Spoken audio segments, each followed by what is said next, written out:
We're going to have the floor and creeper, and if it's comfortable to do so, we're going to put a block between our heels and our perineum. And then we're going to use the heels, we're going to put them down into the floor, and we're going to pull the heels back onto the block. So the block is touching basically my pelvic floor, my heels are touching the block. My spine is straight and long with the bolster. If I didn't have a bolster, I could just do this lying flat on the floor. I like to have at least a little bit of a wedge if I don't have two bolsters to do a T. So I used a block, but at home you could use books if you wanted to. Let those arms come out beside you. Let the shoulders relax. I've got my little fake sandbag handy, so I can use it in a moment. I'm going to exhale to bring the knees to touch, trying to keep the heels on the block. I'm going to inhale to take the heels apart. I'm going to exhale to bring the knees to touch. I'm going to inhale to take the heels apart. I'm going to feel the entire sole of the foot, and I'm not going to allow the big toe edge of the foot to lift in any way as I exhale to close the thighs and inhale to take the thighs apart. It's just like a creeper butterfly.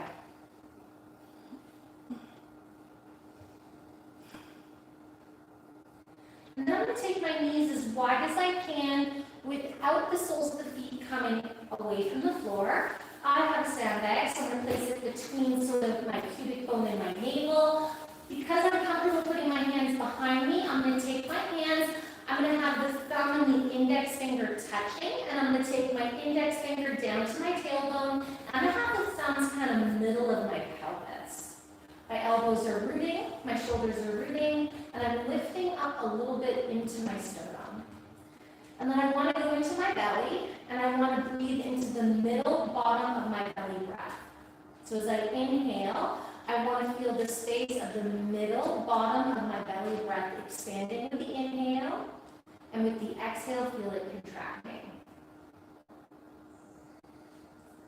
So we usually break the breath into three parts: belly, ribs, chest. So think of it as the bottom, the middle, and the top. And then take that bottom, which we usually refer to as the belly, and split it into three. And we're breathing into the middle of that bottom floor.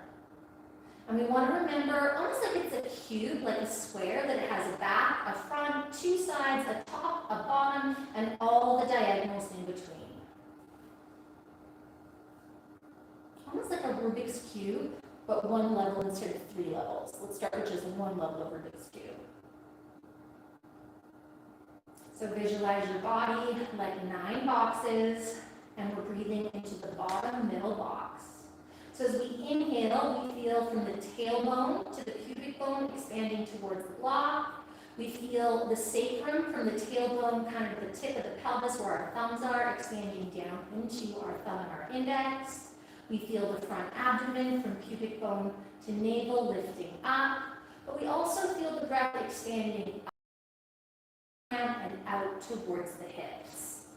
The visual of putting a match in the middle of that cube, right, that number 1 cube, and then visualizing the light expanding in all directions from the center of that cube is very helpful for me. 0 force, 0 agitation, just nice mindful breaths.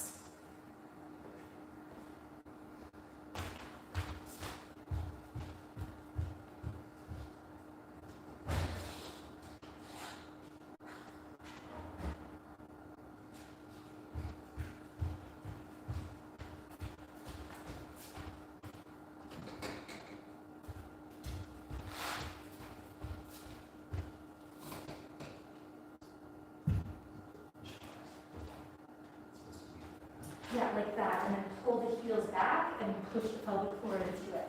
Does that make sense?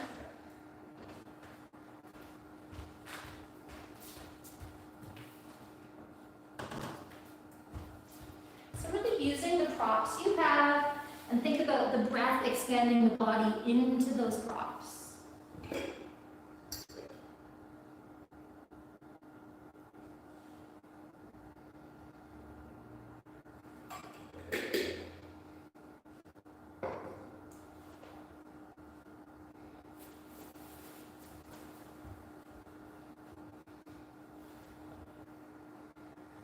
Let's take 5 more rounds of breath, just like that, right into our number 1.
When those 5 rounds of breath are complete, release your arms beside you, let the palms face up.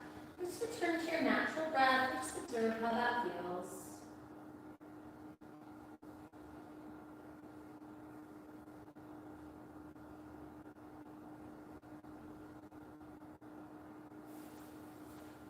Placing your sandbag beside you, just sliding the block away. We're going to roll off to our right side. So just kind of pick up your hips, move them to the left, roll off to the right, push yourself up, keeping a nice straight spine.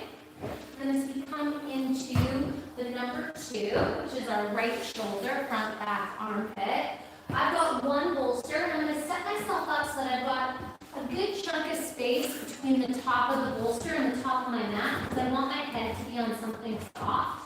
I'm going to make sure that I've got lots of room towards my legs too. Sorry, Chandra, you can stay there. Let's see if you look like it.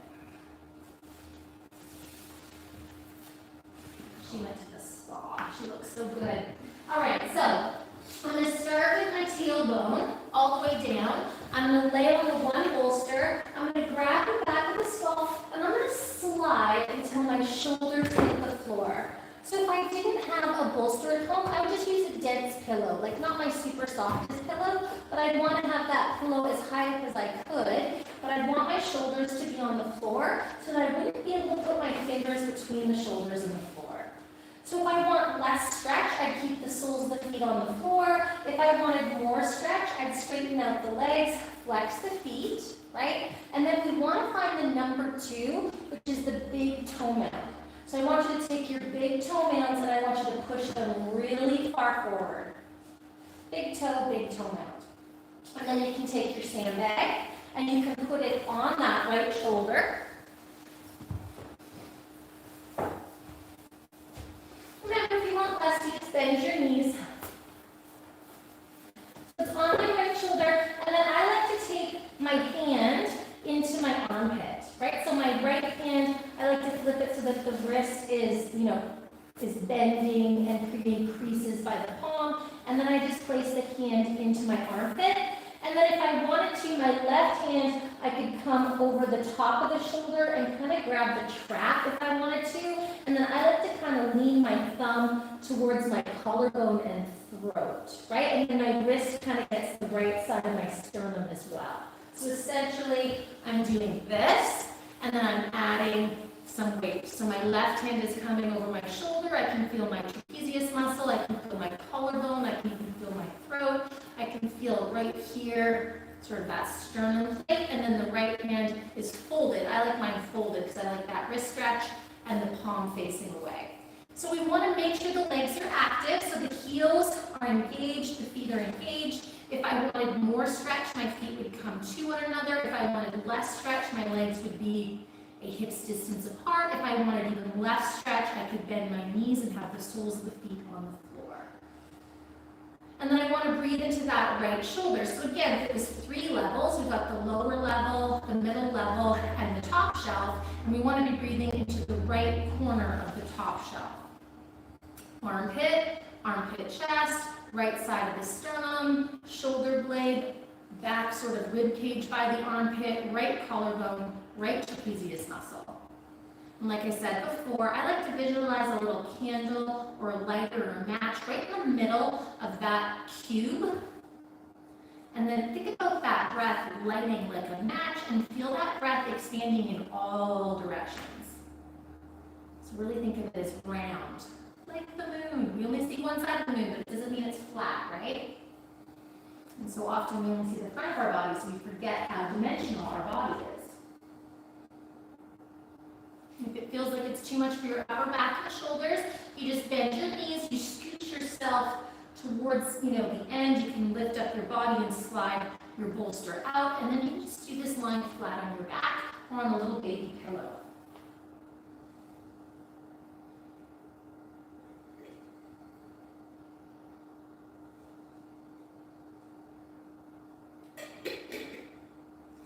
This is something we need to be really, really patient with. And just thinking back however long ago it was where I said find your breath and you thought I was nutty because you breathe and it's automatic and you don't need to control it, right? I remember the first time someone told me to find my breath, I thought, where did it?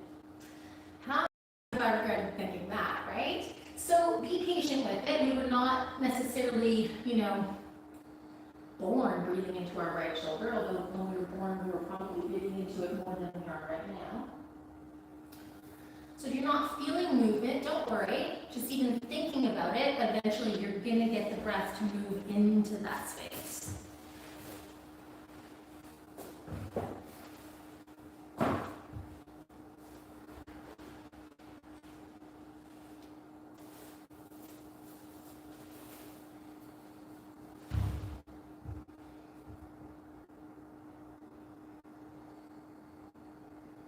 And I like the bolster because it kind of gives that shoulder a little bit of height, and then I think about that shoulder filling the space between the shoulder and the floor.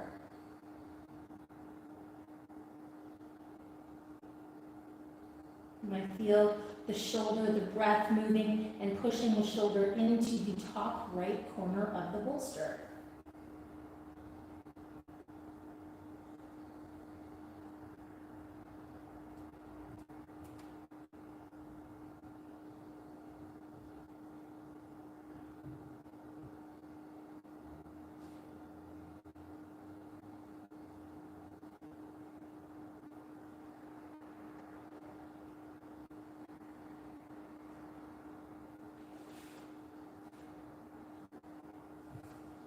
Let's take 5 more breaths into that right shoulder before we once again return to our natural breathing.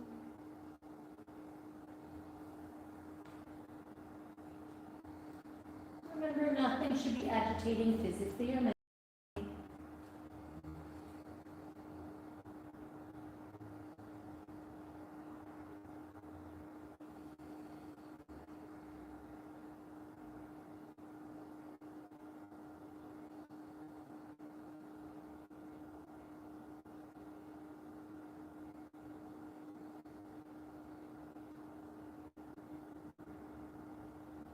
When those 5 breaths are complete, just placing the bolster beside you, the sandbag beside you, let the arms come beside you, palms facing up. Relax, find your natural breath and just let that settle.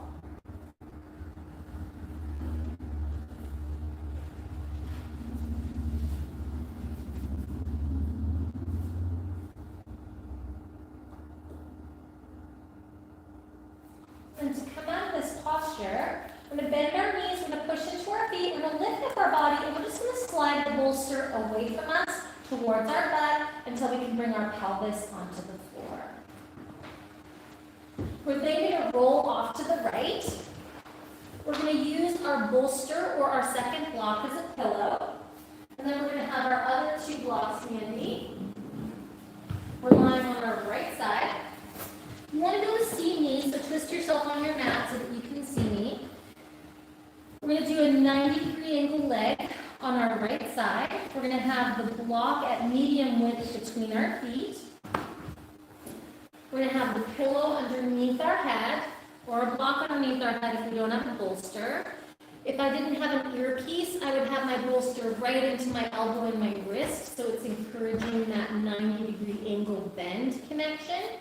I'm going to adjust that because I got an earpiece. I'm going to stack my shoulders and my knees.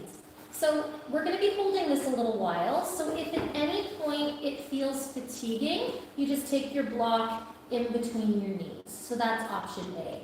If you want to kick your own butt a little bit, you could put the block on top of your knee. But remember, the knee's not allowed to drop down. You've got to keep that knee as high as your ankle. If you know that the pelvis or the twisting into the shoulders is your habit, you could put the block behind your back or behind your shoulders, which will keep you from twisting. So you put your block where you feel like you need to build awareness, okay? I'm going to put it behind my shoulders.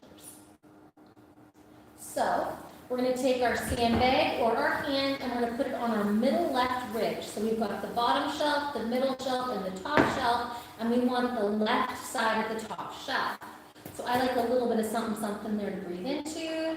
And then I think of, again, of a 1/9 of my torso cube, and I'm breathing into that middle left cube.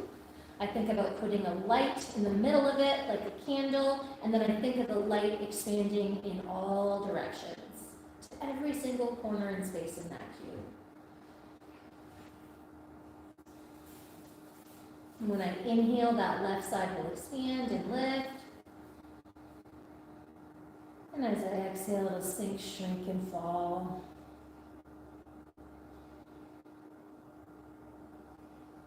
Just really focusing on your body from the inside and adjusting. You need to move that block between your knees at any point, by all means do.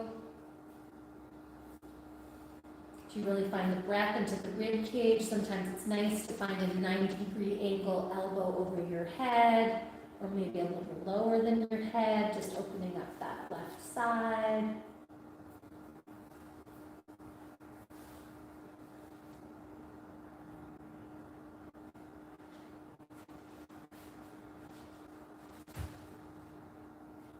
Focusing on your body from the inside, focusing on your breath.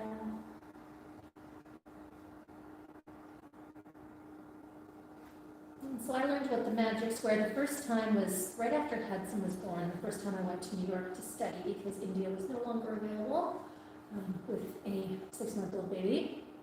So I learned it from Naveen at Kitoni Yoga, and at first I was like, give me a break, it's just too many numbers and too many word locations. But years later, it's the absolute favorite thing I learned from her. And it's very, very, very old. It's a Taoist system, and it is how the monks, the Taoist monks, walk in the temples. They walk their patterns of their step, they walk the magic square, which I can show you in a different class, and they believe that it cultivates, their superpowers of like concentration and health and able to manifest. For me, I don't know about superpowers, but I do know that it, when I used it, it really increased my mind-body connection, and it helped me, who already had a very decent mind-body connection after as many years of yoga as I'd done at that point. It helped me find parts of my body that I hadn't found before. In particular, the magic square helped me to learn how to breathe into my heart and eventually the back of my heart, which is incredibly important for my health because I've got hereditary heart disease in my family.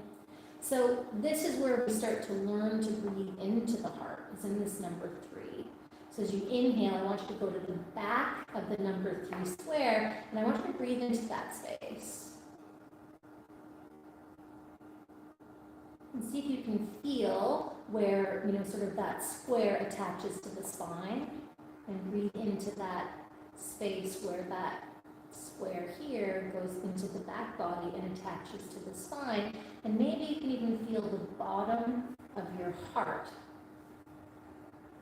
And as you breathe into the top of that cube on the middle row on the left side, think about the top of that cube lifting up into the bottom and the back of your heart. And see if you can feel when the breath kind of touches the heart. Just like you can feel when the diaphragm, when the lungs expand, the diaphragm pushes down onto your organs and expands your belly. See if you can feel the breath expanding into your thoracic spine and into the back of your heart.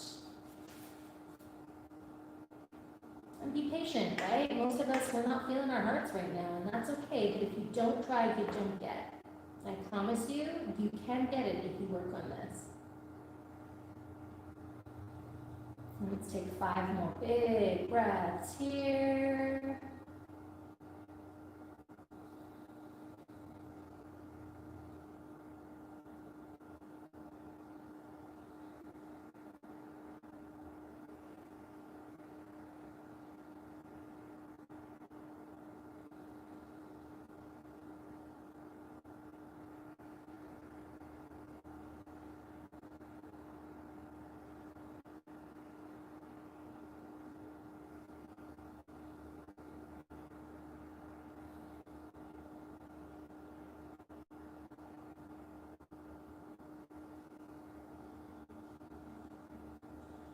When those 5 breaths into number 3 are complete, let your arm come down, close your eyes, just find your natural breath and allow your body to process that.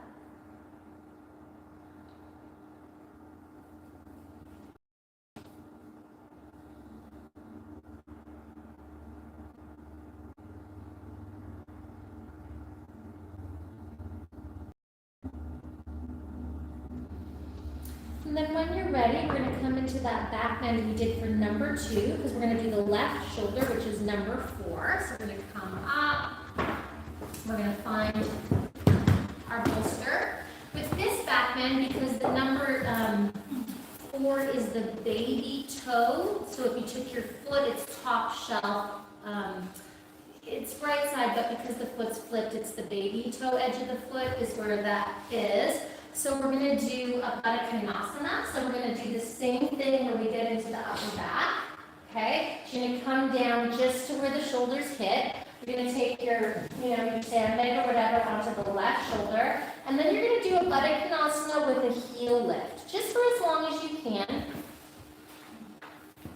So it's a Baddha-Konasana and then you lift the heels. If you don't want to do that, then you can just go back to doing the straight legs, maybe bring the legs together if you want a deeper stretch.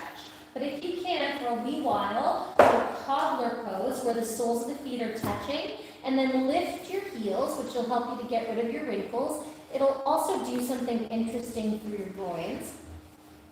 And then you'll feel not only the number 4 on your left shoulder, but also you're going to be stimulating the number 4 on both your right and left foot.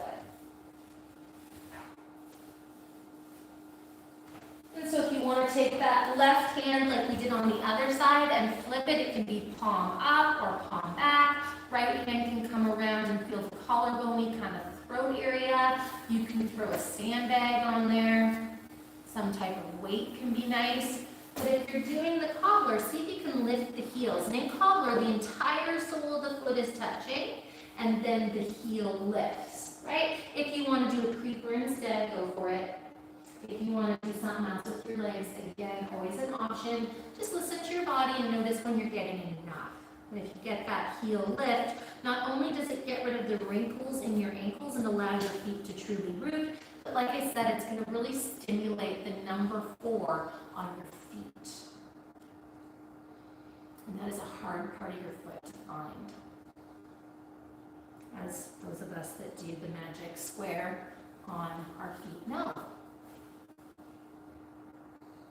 And so again, you want to think of the top shelf, and you want to think of if it was 3 cubes on that top shelf, so 3 nice bottles of scotch on the prime shelf, then you want to think about breathing into the left cube, right? So if it's cube, cube, cube on the top shelf of your torso, we're breathing into the left cube. And this is where we're going to get into the top of the heart, and particularly the top back part of the heart. And for me to find the heart, usually I try and find the spine first. So I start at the middle of my body, right? And then I go to the left. Like when I breathe, we're usually quite tight behind our heart, so it pulls on our spine in that area. So if we first start to just breathe into the back spine on the left side, we can start to feel the paraspinal muscles that, are generally tight behind the heart because, we're less open there generally. And then when we feel the spine, then we can just kind of move to the, left and up of the back ribs, and we can start to feel the pericardium of the back of the heart and maybe even the heart.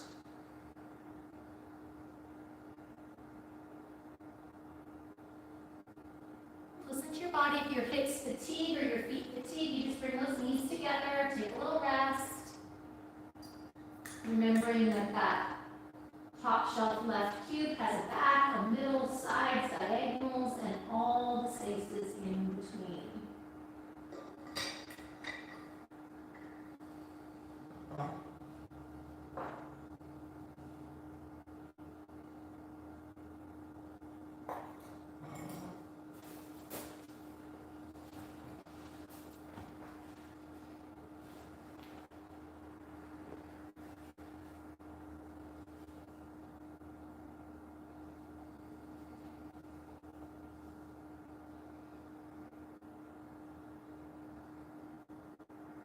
Feel where the bolster is kind of hitting by the shoulder and feel the space between the shoulder and the floor, and try and fill that space on the inhale and feel that space growing more empty with the exhale.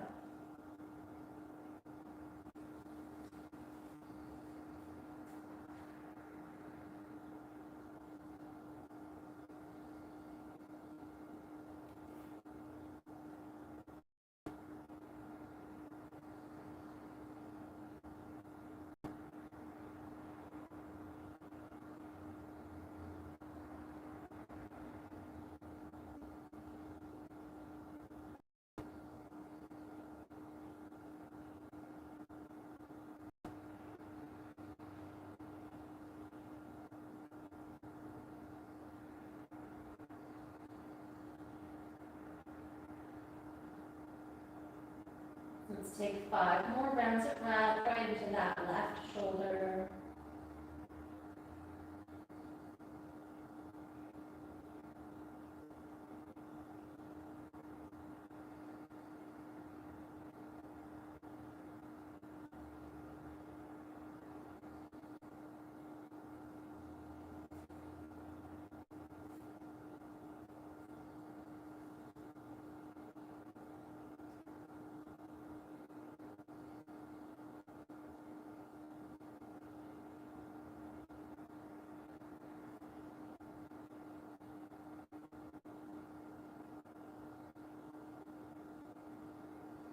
And when those 5 breaths are complete for you, release your arms beside you with the palms face up. Return once again to your natural breathing.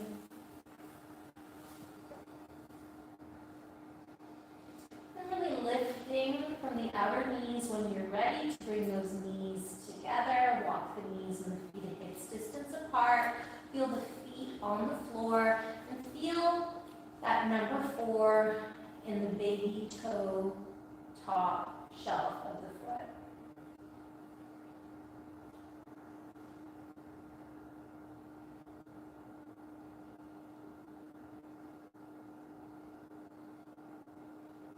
And so from here, we're going to take the bolster from our mid-back to our sacrum. So rooting into your shoulders, rooting into your feet, you're going to lift up so you can slide your bolster straight down so that the bolster is underneath your sacrum. You can lengthen your spine. And then we're going to come into a snow plow, which means our knees are going to touch, and then we're going to heel toe our feet apart. The baby toe edge of the foot is going to be nice and straight. I like to have my shins at a 90-degree angle, right? If it's sensitive for the knees to touch, you can walk your feet to one another, or if it feels like it's pulling into your knees, you can also slide the feet away. So just give yourself a little bit more space, feet coming together, or slide the feet away if you feel your knees. But that slight pigeon toe is also a really nice thing to have. It just gives a little bit of less sensation on the knees.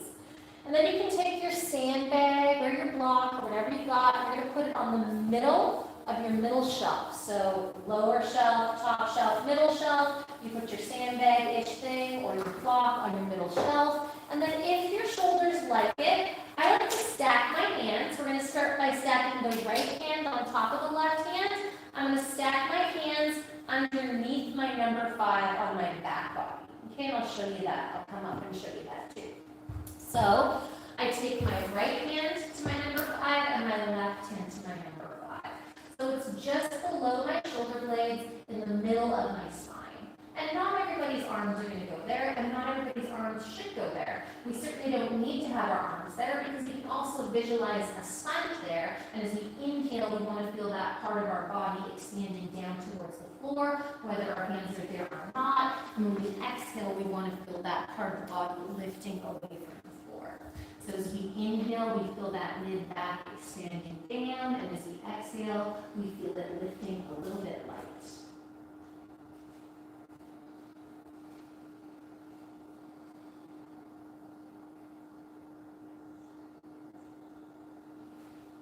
And as we breathe down into our back body, we breathe up into our front body. We visualize that middle cube, and we breathe into all the spaces in between.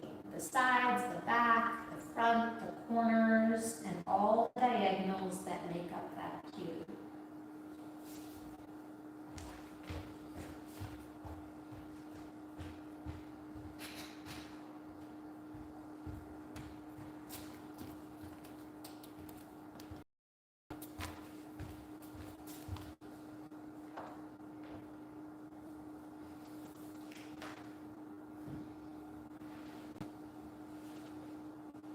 This is the center of ourself.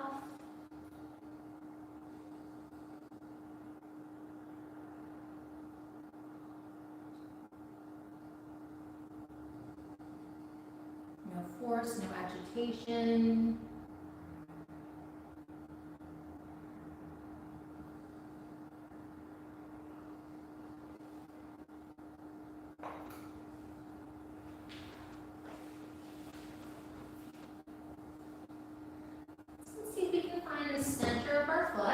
So again, if our toes were the top shelf and our heels were the bottom shelf, we want to go to the middle, kind of where the arches are highest, that would be the middle, and then bring it to the center of the foot. And I find if I lift my toes and I pull my heels apart, so I think they're not actually going to move, but I think about pulling my heels apart, and then I find really rooting into the entire heel, really rooting from big toe mound to baby toe mound. I feel like I'm sliding my heels not only away from one another, but also away from the crown of my head, and then I can think about the very center of my foot. And with that, I like to push it down, and then I like to lift it up. I like to push the middle of my foot down, and then I like to lift it up.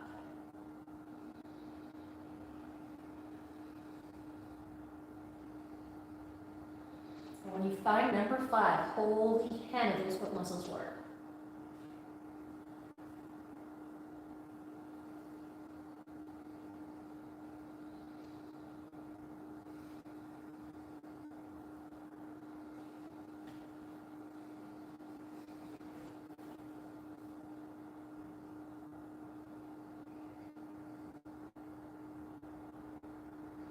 So again, below the shoulder blades, between where the shoulder blades end and the mental ribs end.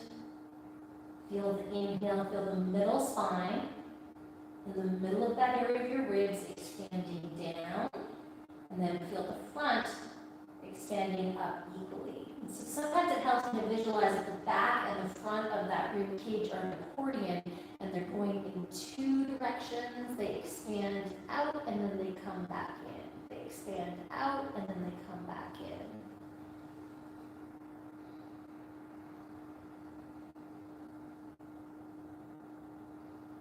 Let's take 5 more breaths here.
When those 5 breaths are complete, just let your arms come to the side. Let the feet relax a little bit as you return once again to your natural breathing.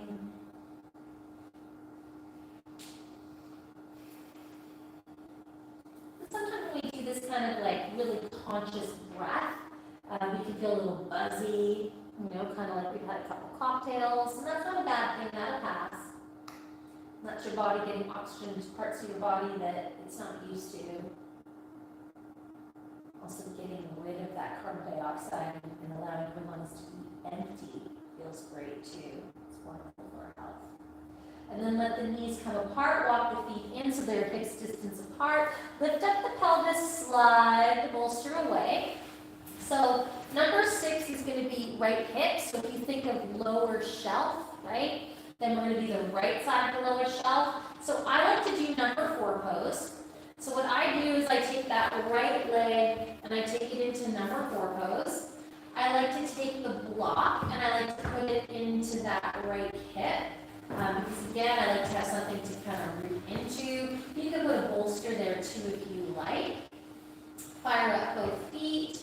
You can put your sandbag anywhere you wanted to. So if you had a sandbag or a bag of salt or something, you can put it on your groins, you can put it on your hip flexor, you can put it anywhere you fancy. And then you might want to dig your fingers in somewhere too. Lengthen your spine, feel the weight even on the pelvis. And then think about breathing into that right hip.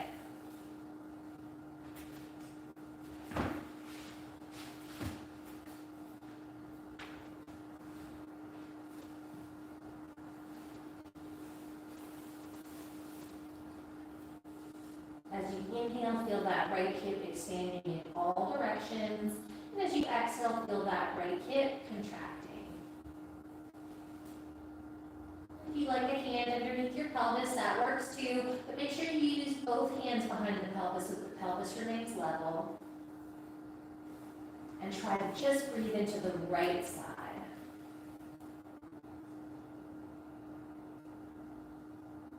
As if there was a balloon only in your right hip. And as you inhale, that balloon expands in all directions. And as you exhale, that balloon contracts back into the center of that number 6 square. Does anybody need a blanket or want me to close any windows? So new moons and full moons, we practice a gentler practice because the moon's energy obviously affects water. You can tell by the tides. And so we are made up of a lot of water, When we're younger, more water. As we get older, we're made up of less water, but we are made up of water. And so yogis believe that the moon does affect us. And in new moon, generally, we feel a low energy, like we're kind of like, we're tired, when it's, just kind of wanting to lay over bolsters and breathe, right? Life feels a little hard. And then you throw wind on top of that, we can get a little bit more airy-fairy, a little less grounded.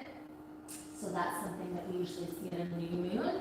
And in full moon is usually the opposite, right? So the moon energy or gravity pull is stronger, and it usually makes us a little bit like woo, like a little crazy, a little wanting to do too much, right? It's lots of car accidents on those days, lots of trips to the emergency room. I talked to a lot of nurses, teachers, doctors, yoga teachers, little kid teachers, primary school teachers, and everybody is like, oh, it's a crazy. So on those days, we take it easy so that we don't do too much and hurt ourselves, right? As opposed to a new moon where we're like, we don't do a good job and we hurt ourselves, or we, do too much because we're not being mindful. So new moons are generally a time to start a new cycle, which means that we set new intentions, right? And this is the new moon of the new year, and it's the first one. So it's a great time to set some good intentions, right? And we're cultivating our intuition through this. It's a 10-part breath, but really the magic square has 9 numbers in it, and then we breathe into all of them. So into this 10-part breath, we are cultivating intuition, and we're becoming really focused on our body and finding clarity of thought. And so it's a great time to really ask yourself what you truly need, either for this month or for this year. And then when we come into the full moon, it's a time of reflecting on whether or not those intentions were honored, whether or not we did the little checklist that we had in our head from today, whether or not we have to change the checklist because we don't really want that, or whether or not we need to, find a new thing because we checked up all the boxes and we did what we needed to do.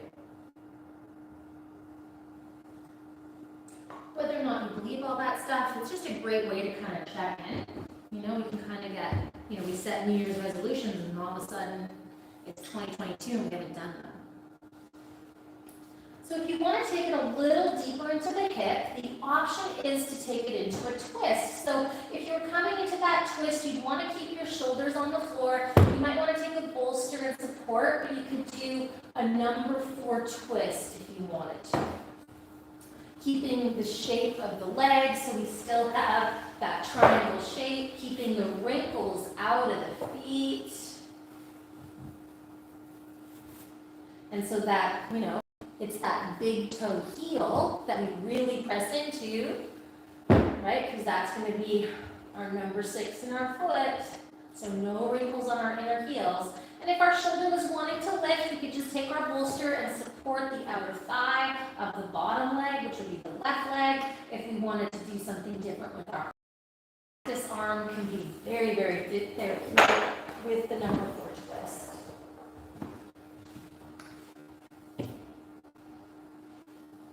Inner knee to outer knee, root into the number 6 of your foot, the inner heel. And then go right back to breathing into that right hip with a sandbag. You can wedge a block somewhere. Do whatever you need to do to bring physical awareness into the right hip, into all the areas of the right hip, so that the mind can feel those physical props, those boundaries, and then you can create a mental connection with that hip as well as a physical connection.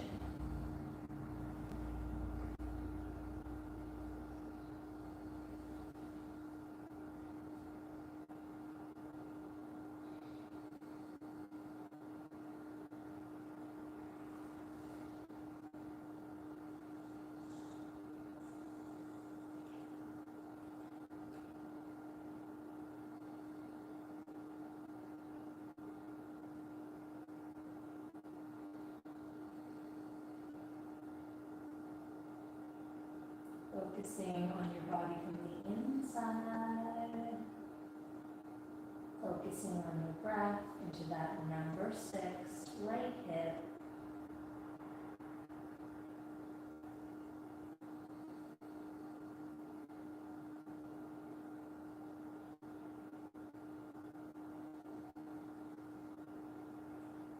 Let's take 5 more breaths into that space.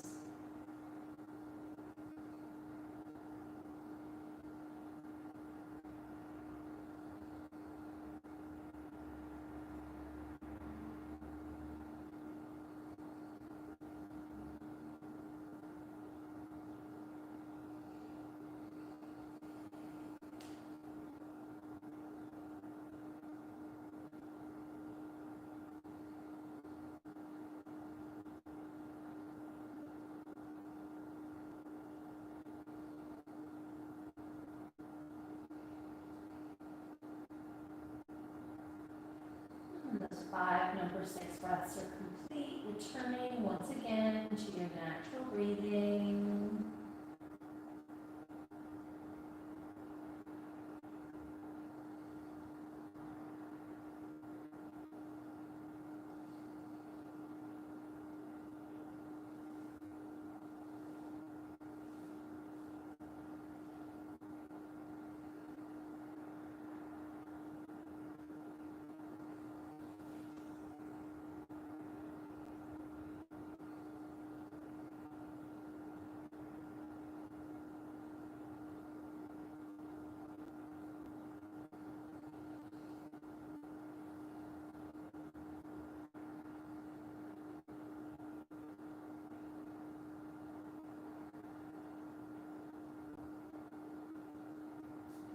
If you're not twisted, you can just come out of the number 4 pose and then roll onto your left side. If you're twisted, you're just going to take your right arm to the left side. You're going to lift up that right leg, uncross, and we're going to come come into 90-degree angle legs on this side. So we used a bolster or a pillow or a block underneath our head. We put one block between our feet at medium width. If we had a second block, we used it. So I like to have, if you have the pleasure of having a bolster, a 90-degree angle arm, and then you can get the wrist and the elbow supported, which helps to keep this arm energized, which is good stuff.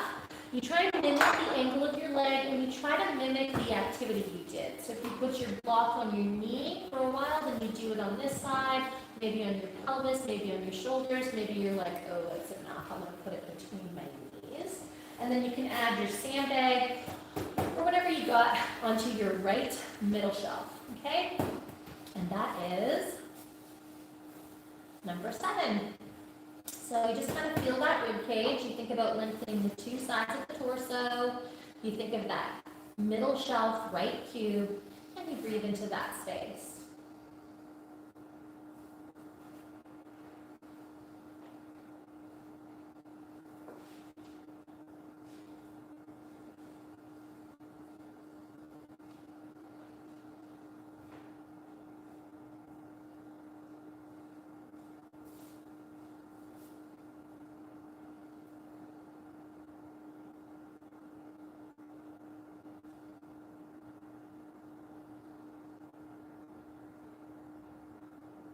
Again, if you're using weight on your outer knee, making sure that your knee is definitely staying that hips distance apart. Not allowing that knee to drop down. If the knee fatigues, with or without the weight, you just add the block.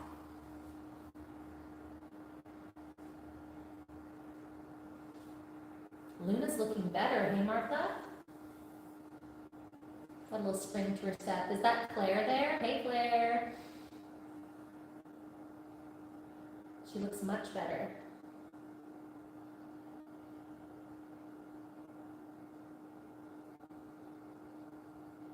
Keeping those feet nice and active.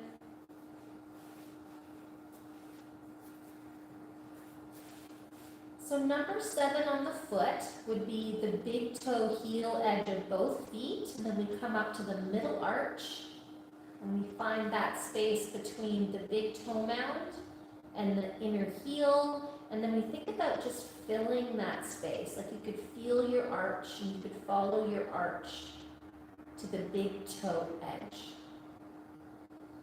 And then just think about that arch lifting up into your foot, but also feel like you could lengthen that arch down. So it's like there's a little, looks like if you could visualize like a door stopper, but the shape of your arch, and the middle of the arch is lifting up on the big toe edge, and the skin of the arch is going to root down into that kind of half moony shaped door stopper.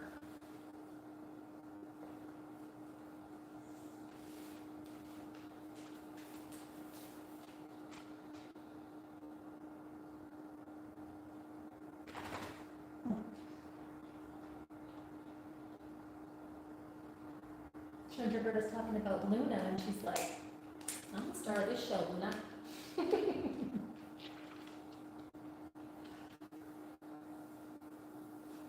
a good girl, Mama.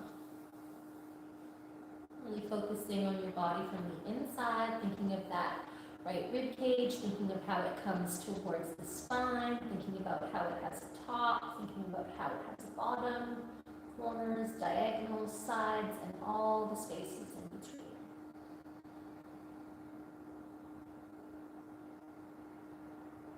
Let's take 5 more rounds of breath. Right into that right rib cage, number 7.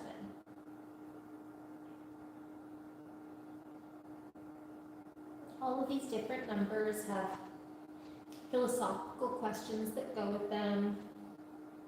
It's a lot for tonight, but I am doing a workshop, not this Saturday, but next Saturday, where we're going to read the magic square, and we'll do all the philosophical questions with the magic square, and we'll do mudras, we'll do some eye exercises.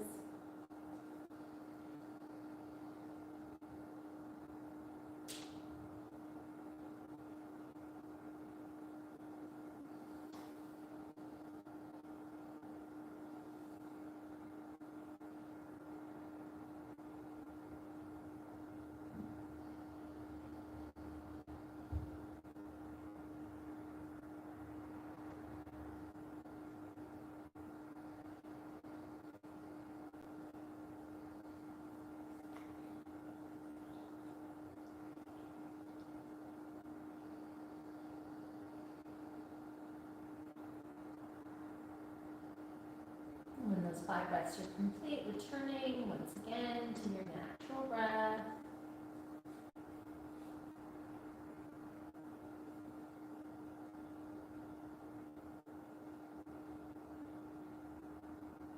Check in with the number 7 of your foot, the arch.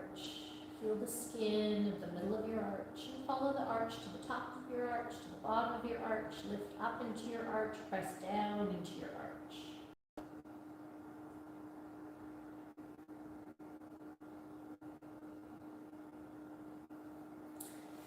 Then from here, we're going to come into number 8, which is our left hip. So we're going to roll onto our back. Left hip into number 4. No wrinkles in our ankles. So this is the outer heel. I find a block is better for feeling the hip, for me personally, than a bolster. So I like to wedge it with a block. It's hard to breathe into the hips. So it's nice to have something that creates a little bit more resistance, a little bit more boundary. You could weight that left hip. I like to come kind of between the groin and the hip flexor. You could dig a finger in if you wanted to.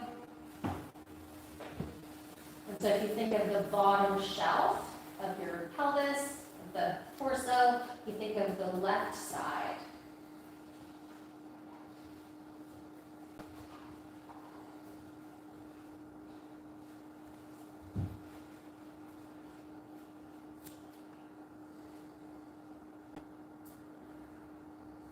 As you inhale, you want to feel that whole hip expanding in all directions. As you exhale, you want to feel that whole hip just gently kind of contracting back to center.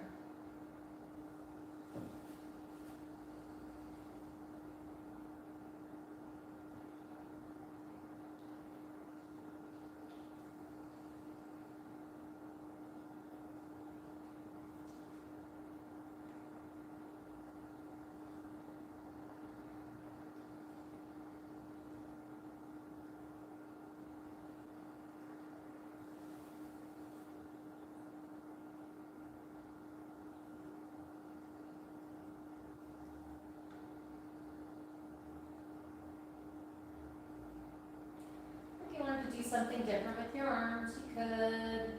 You could grab your elbows, you could do a cactus.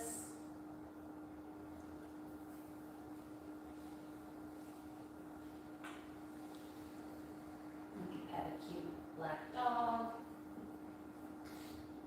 Named after the moon. I love how we have two. We've got a Chandra and a Luna taking this class.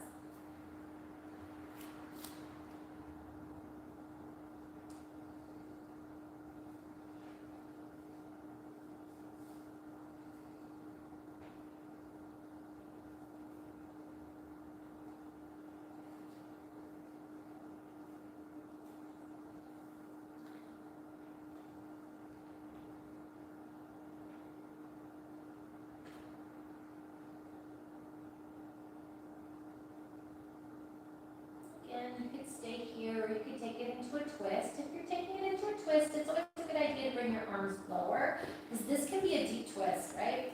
And then the inner knee to the outer knee, you keep the shape of the legs. You bring the legs down in unison to the right. The left shoulder isn't going to lift, okay? And if you need to support the leg on the right side, you can use a block or a bolster, and you just support it so that you're not just floating in space. Remembering that we want the number 6, which is the inner heel not to wrinkle, but we also want to find the number 8, which is the outer heel, outer ankle. And I like this because I can now take my number 8 on my ankle and root it into my leg and kind of root it into the floor. And me, I love a cactus arm on this.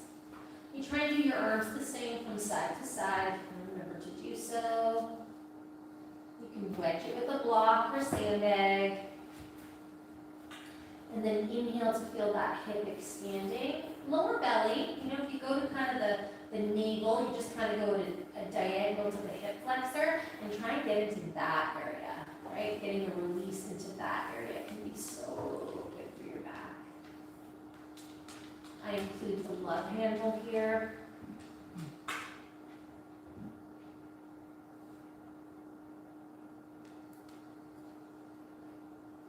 When I breathe into the love handles, I think about wet concrete being poured into my love handle and spreading through the middle to the front to the back, just sloshing in there. Slosh, slosh, slosh, like slow concrete, right? It's a good word.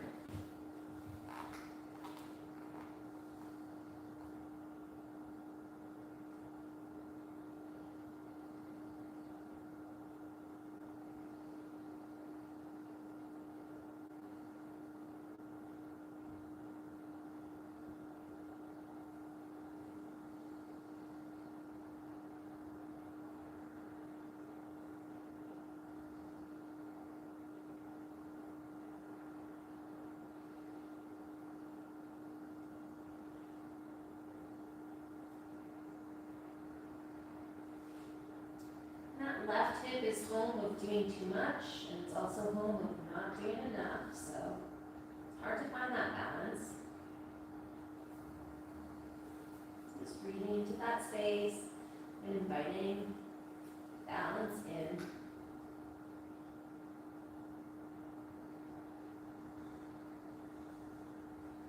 As we take 5 more rounds of breath, just like that, right into our number 8, into our left hip.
Those 5 breaths are complete. Return to your natural breathing.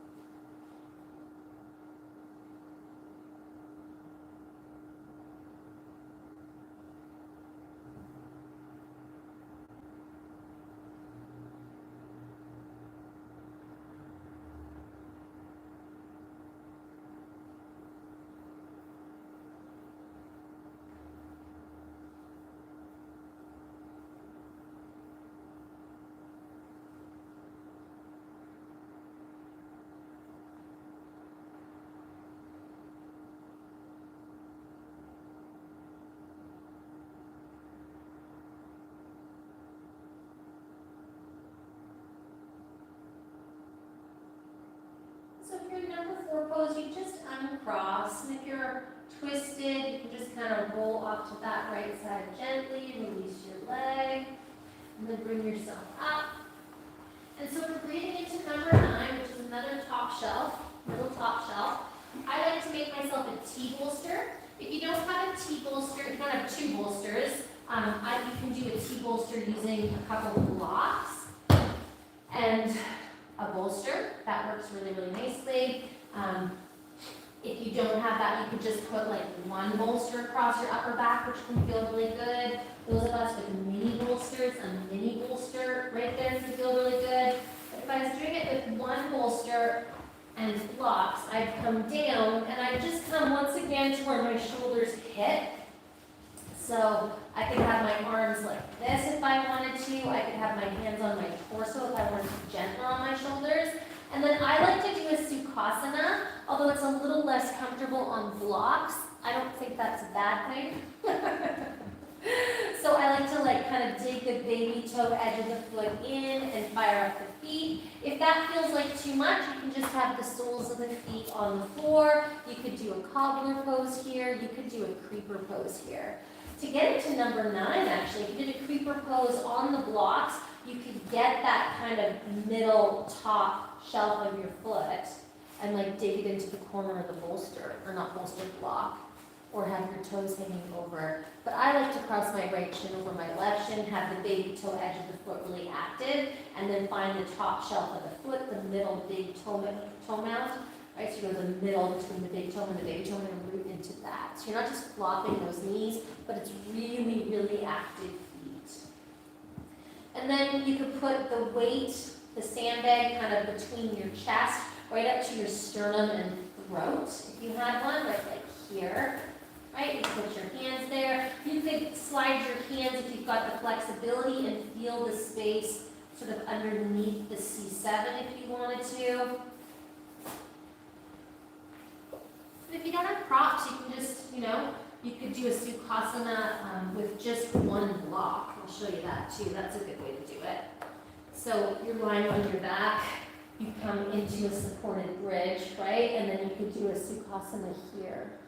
Or a cross-legged creeper here would work too. And the soles of the feet are on the floor, but you cross. And that's really gentle on the knees. Like that. Just make sure it's comfortable for your back. Whatever you're doing, it should be fairly comfortable.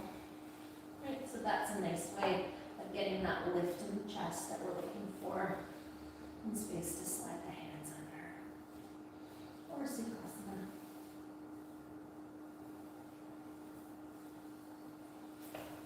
If you have the bolster there, you could breathe into the top edge of the bolster. I've just started, sorry.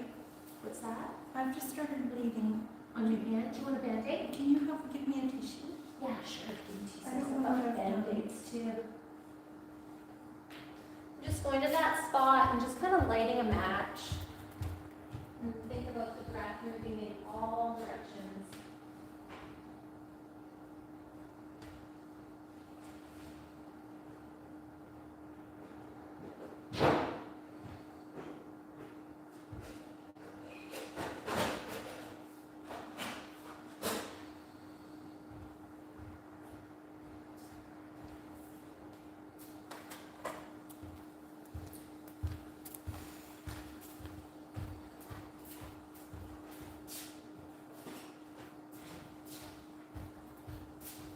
I must have banged it. I just, sorry. No, don't apologize. I've cut myself more than once. Just really breathing into that space. Just really thinking of the C7 and just go down from that C7. Like breathing into all those little spots in between. That can be a really tight spot for people. And remembering that you've got the sternum, the chest plate.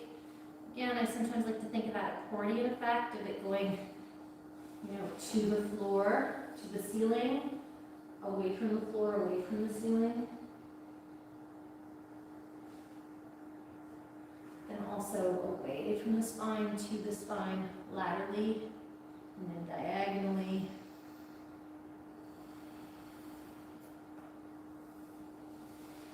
And if you need to swap the crossing of your ankles for symmetry, doing so.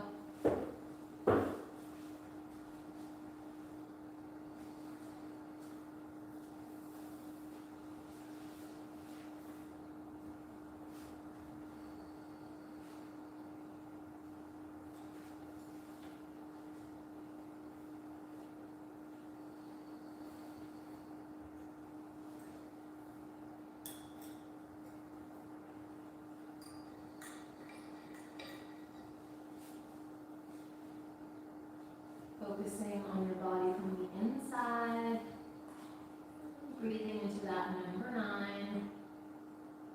The sternum is the chest plate below your throat, but breathing right up into your throat.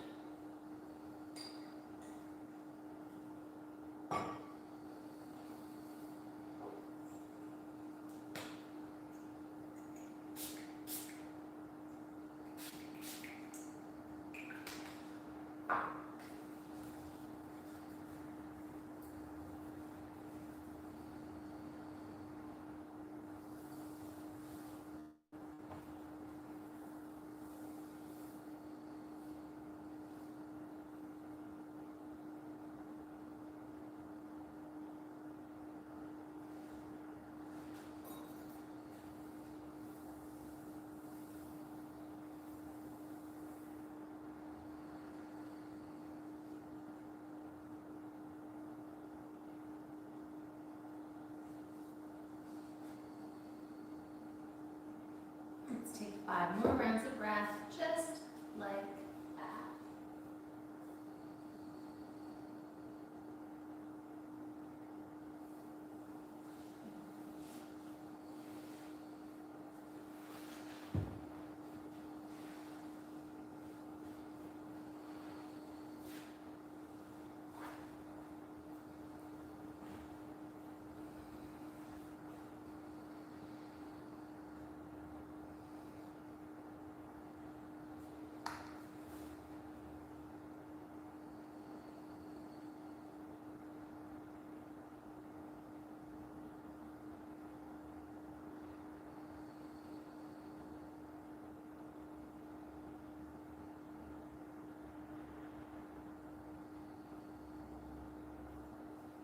When those breaths are complete, returning once again to your natural breathing.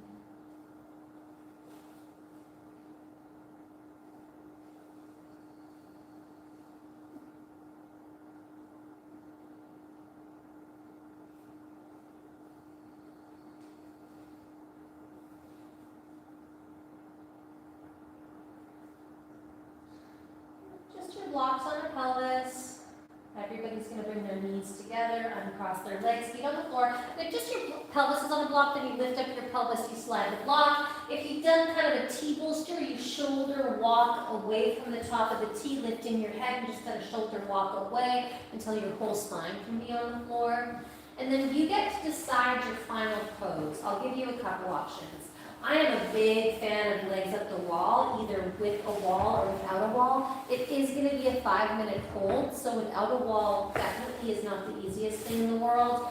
I like it without a bolster, but sometimes I like it with a bolster too, right, with or without a wall. But remember, if you're doing legs up the wall, the low back is definitely not allowed to be lifted at any point. The low back has to be on the floor. Those of us that know what we need for Supta Virasana, that would be pretty amazing right now. I love me a good wedge. Right, so if you want to do a little, this is, I mean, obviously I like this one for breathing. That's not news for anybody. So that's a good one for breathing, right? So I could do it like this. I could do anything I wanted.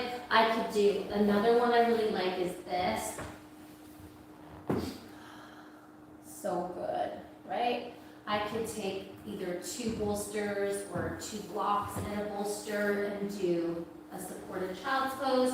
So just grabbing a pose that you're comfortable with for 5 minutes, and I'll give you a halfway if you need to do something for symmetry. So anything you want to do, but make it be something that's comfy. So if you know that the 5-minute legs up the wall isn't your jam, comfortably, what you want to do.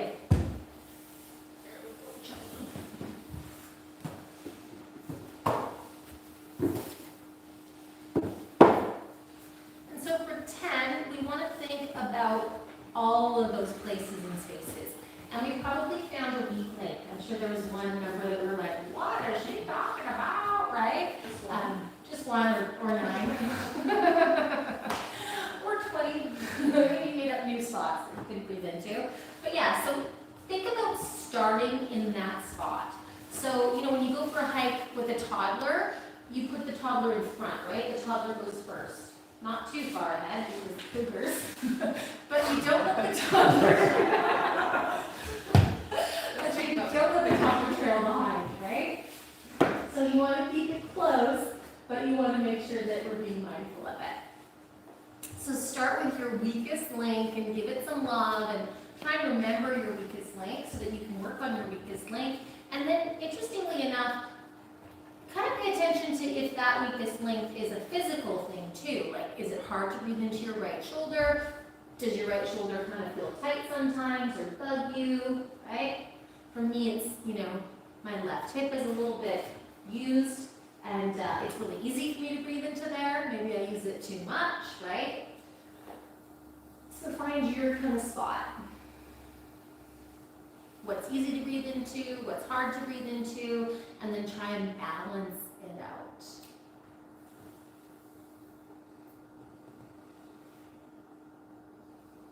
And if you're really familiar with the numbers, maybe you want to breathe, you know, 1, 2, 3, 4, 5, 6, 7, 8, 9. But for day one, I know this is new for a lot of us, we're just gonna think about breathing into all the nooks and crannies, all the spaces. And everything in between.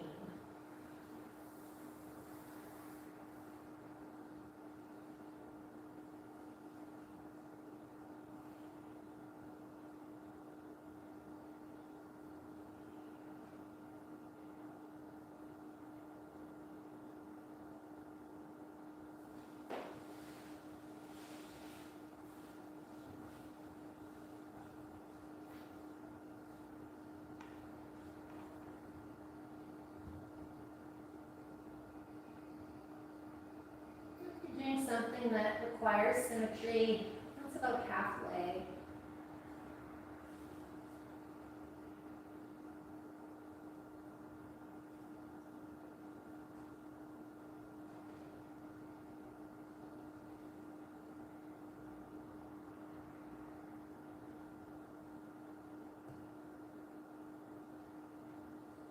Now that you've found the rhythm of the breath, you've found all those little dark caves of your torso, your lungs, and you're learning to bring light and energy into that space, but you're also learning to clean that part of your house. You're learning to dust those corners. You're learning to exhale sufficiently in those areas. Let's add a mantra to our breath. The mantra is a positive statement, a statement of intention. We want to state that intention with feeling, with emphasis, as if it were already true.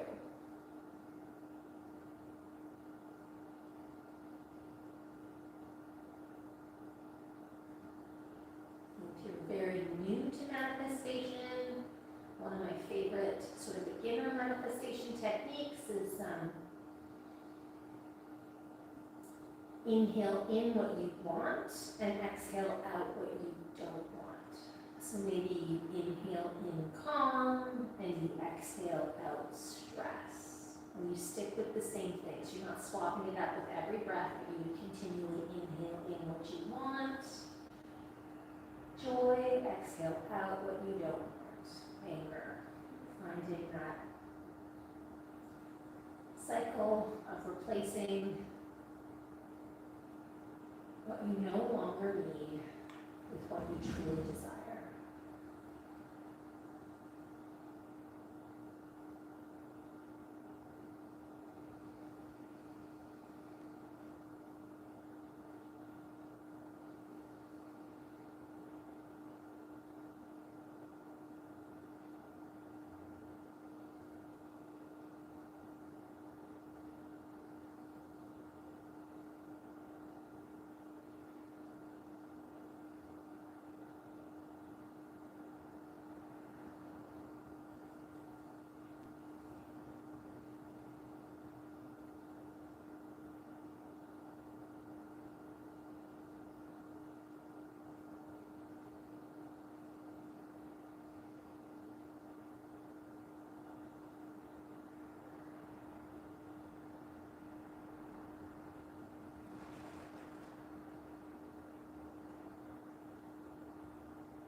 Take 10 more breaths here, really committing to matching our mantra to every single one of those 10 breaths.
breaths are complete, returning once again to your natural breath.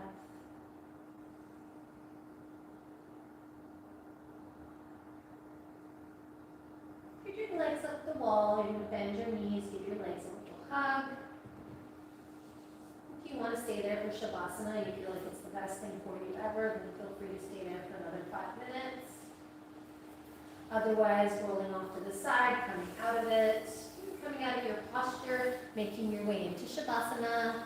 And if you're in Zoom land, now would be an awesome time to go to my homepage and to do the 11-minute Yoga Nidra. You are so set up for it. So if you just go to michelleyoga.com homepage, it's 11 minutes, you just press play, you scroll down to the bottom of the homepage and it's there. Those of us in the room, we're going to eventually make our way into Shavasana and relax. We're going to close our eyes.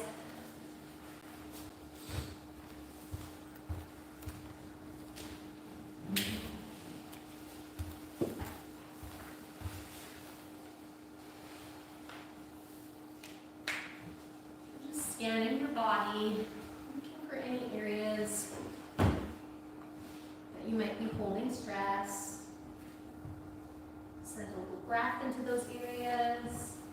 Send a little love.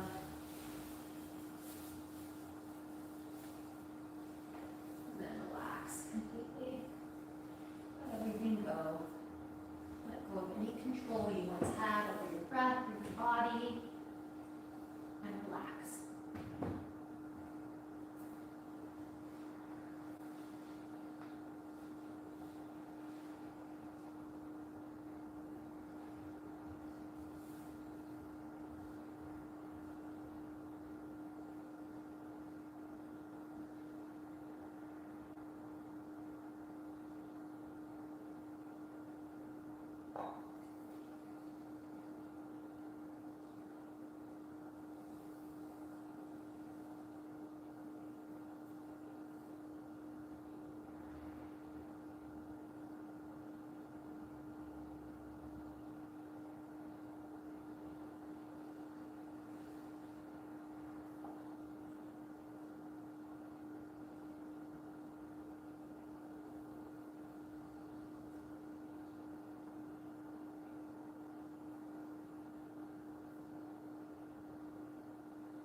And slowly, gently, starting to wake up your body from the inside by deepening your breath. Wiggle your fingers, wiggle your toes. With a nice big inhale, stretch your arms. Exhale to let those arms fall down heavy. As you start to bend your knees and walk your feet towards your seat. And exhale, just rolling off to the right. Nice inhale and arm strength to push yourself up. Coming to a comfortable seated position, hands coming into Namaskara. Let's everybody end with a nice coming home before we dedicate the merit of our practice. Look at her. Chandra's so cute right now. She's all blanketed up because she just came from the spa. She's so cute. So when you're ready, big inhale.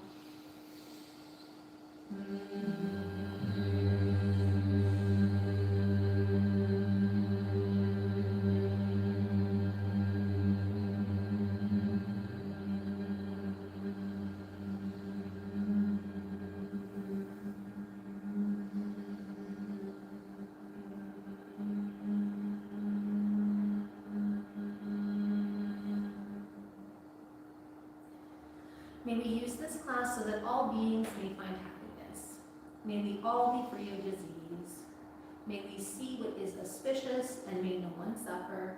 Shanti, Shanti, Shanti, He. Peace, peace, peace. Thank you so much for joining me today and sharing your practice. Namaste. Namaste, everybody. Namaste, Ms. Chandra.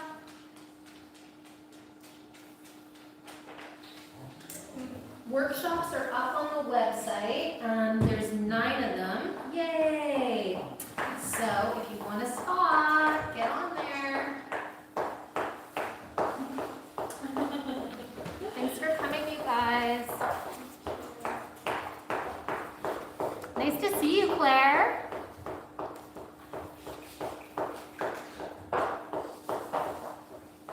So is Luna 100% again?